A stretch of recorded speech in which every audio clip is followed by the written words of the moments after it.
No, a tu je chodník v našej záhrade, ktorý ešte nie je vyšuflovaný a ktorý chcem, aby sme si ho urobili kvôli tomu, lebo sa tu chodím prechádzať s mojimi psíkmi. Že? No poď. Tu si. Poď. No.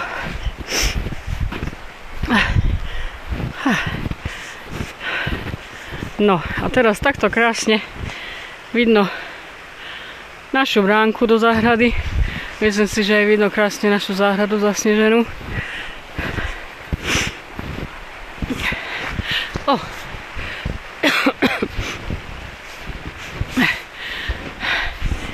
Takto stojím v snehu.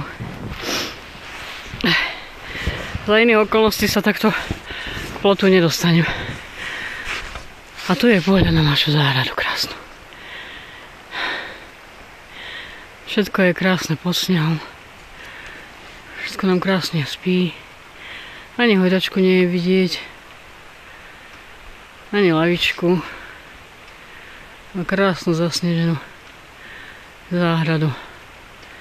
A nad ňou zasnežený les.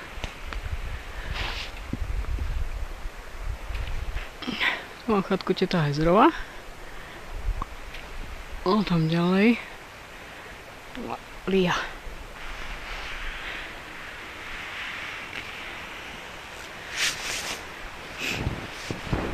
No. A toto sú stopy, po ktorých som chodila ja. Teraz idem späť. Tu mám šponkoce potôčik. Krásne. Všetko nám spí pod bielou perinou.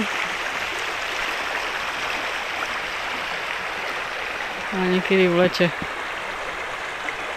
je ten potôčik úplne iný. Už sa stalo, že nám sa rozlial. A dúfajme, že už sa nám to nestane. Teraz vyzerá taký unavený, lenivý. No, za chodničkou ani našich psov poriadne nie je vidieť. No a idem oproti Natálke. A ideme pomáhať. Idem ju vystriedať.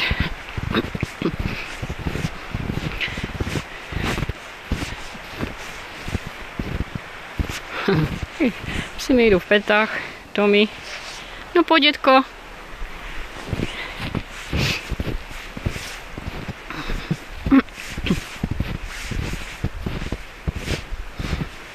Je to makačka.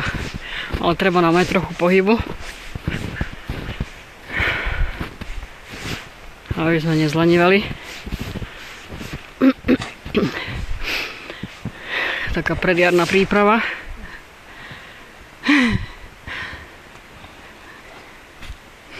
No myslím si, že nám netreba ani žiaden tréning. Takto odhadzovanie snehu je tréning poriadny. Že, Natali? No ešte kúsok, potom mi ona urobí hranicu. Áno, no krásne, tak mi urob, že idem ja. Aby som ťa mohla vystriedať.